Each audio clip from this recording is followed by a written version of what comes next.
I'll just briefly talk a little bit about, what is technical architecture from our perspective.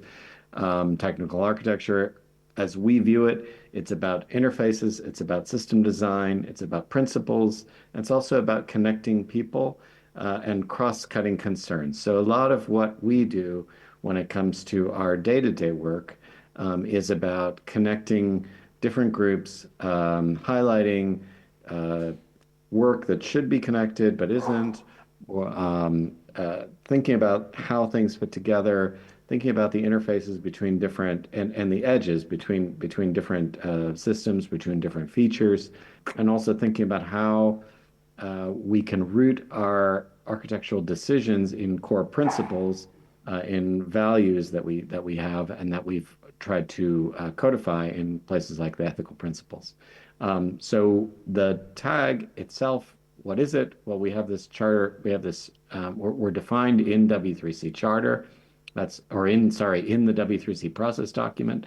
That's really the canonical place where tag is defined. It's got this wording about documenting and building consensus around the web architecture, resolving issues, and helping to coordinate cross technology architecture development inside and outside of W3C. So what does that mean in principle or in reality? Writing things, writing architectural documents, findings, principles, guidelines, feedback on people on design review requests that come to us, reviewing new specifications and helping where we can. I think that's definitely something that we take to heart.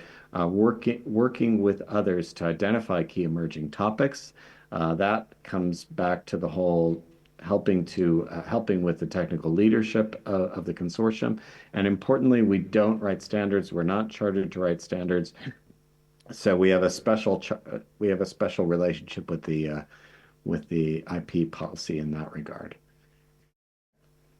The current members of the tag, myself, Jeffrey, Hadley, also Matthew Atkinson from Samsung that we heard from, Tim Berners-Lee as emeritus member, Marcos Caceres.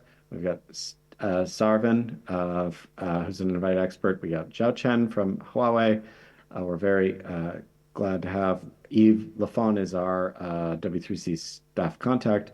We also have Max from Alibaba Group, Tristan from Octo, Lola Odolola, who we heard from yesterday, Martin Thompson from Mozilla. Those are our members right now. This is us meeting in Paris. We're very glad to have had the chance to meet in person in such a lovely environment hosted by Octo. Thank you to Tristan, and thank you to Octo for hosting us last month in Paris. And then also, I wanted to mention before we move on that we held a developer meetup. So this is something that the tag had done for a number of years. Ever since Peter and I kind of took over the chairmanship, we decided to start holding developer meetups alongside of our uh, tag meetings so that we could bring developers in, hear from them, demystify the standards process, make things more transparent. I'll give a forum for web developers to come and ask questions, berate us if necessary about things that are happening in the web platform. And we did that for a number of years, and then something happened in 2020 that stopped us from doing that for some reason. We so we're actually like glad to be back in some way, trying to rekindle that spirit and bring developer meetups back to the tag. So I'm going to hand over to Jeffrey to talk us through recent statements. So we've published a couple statements recently. You can go to the first of those. The first was the Ethical Web Principles, which has been in development for several years. It gives some high-level principles that should guide the development of the web overall. It doesn't say exactly what to do, but it gives those principles that guide everything else. The second one is the privacy principles, which has also been in development for a couple years and elaborates on one of the ethical web principles, specifically about privacy. It defines what privacy is, discusses a lot of the ideas that go into it and should guide our work around it.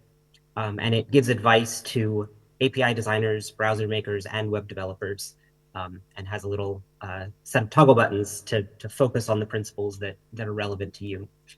This one is not quite approved. The council is waiting for an AC poll to finish in a couple days, and then, assuming there are no further objections, we'll publish the consensus report. The tag also has a bunch of ongoing work that we don't expect to stop anytime soon. We review a lot of API designs. These come from both browsers and working groups. We also review charters to make sure that those haven't missed any architectural aspects. We've had 42 open and 30 closed so far in 2025. And a lot of times, especially because the Chromium process sends reviews to us and not to the other wide review groups, we wind up dispatching reviews to the other wide review groups when they seem relevant. We also maintain a design principles document that has principles that we noticed in other design reviews that we document so that hopefully future APIs are designed with them in mind and we don't have to say them again. We maintain an explainer, which we recently moved from our website into an official note. This gives people guidance on how to document their early incubation process so that people can understand what they're doing and why. And these documents are very helpful for everyone getting to know a spec. A lot of times specs are very detailed, and in order to understand their algorithms, you have to have it explained to you. So that's what this tells you how to do. The tag creates task forces from time to time, but we don't have any of those active right now. And of course, we participate in the councils, which help resolve formal objections. We've also started some new work in the last couple years, or last, I guess, year. We have a social impact questionnaire to kind of go along with the security and privacy questionnaire. We've actually handed off the security and privacy questionnaire to those working in interest groups now that both of those exist. We started a finding on user agents, which partially comes out of a section of the privacy principles document, which discussed user agent duties, but we're elaborating on this and shortening it to make it easier to read and follow.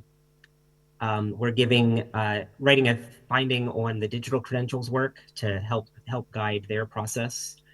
We're also starting a finding on AI in general, which will help guide our reviews of some recent proposals to put AI in browsers. And we're trying to continue the work that started in 2004 on documenting the web architecture.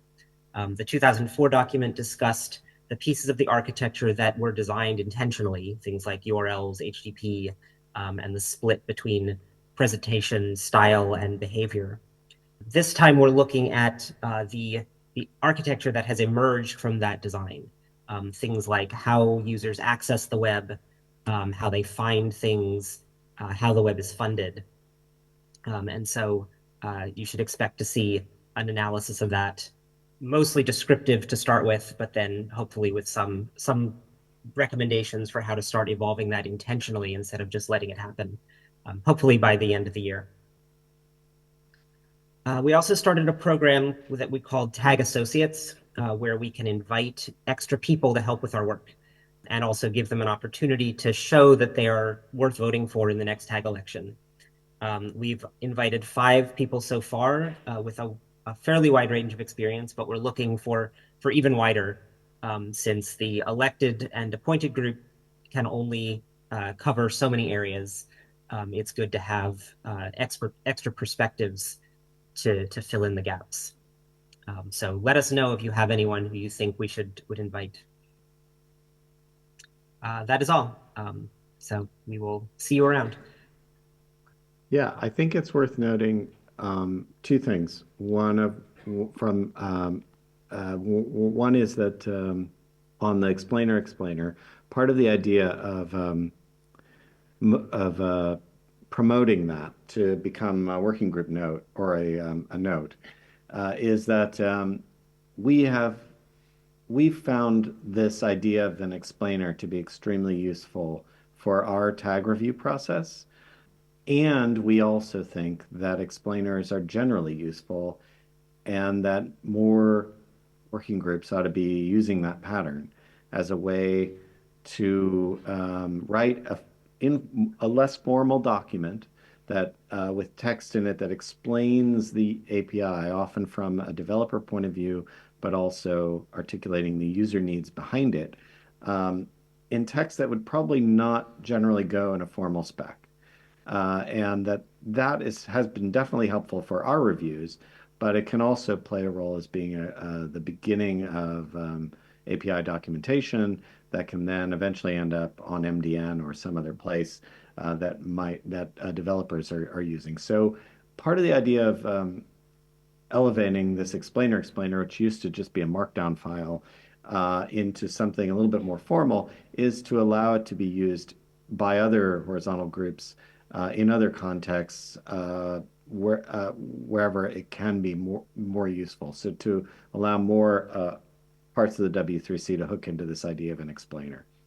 And finally, one point on the associates, just to note that associates we have invited to come in and join us and become part of our meetings and become part of our process. And we've made it very clear within the way that we've done this that associates do not have the ability to form a part of a consensus view. They do not have voting rights. We are not trying to artificially increase the size of the tag in that sense. What we are doing is increasing the size of our community around the tag um, by formally doing what we had been doing anyway, which is bringing in experts that have additional expertise that we want to be able to allow the tag to leverage. So that's it.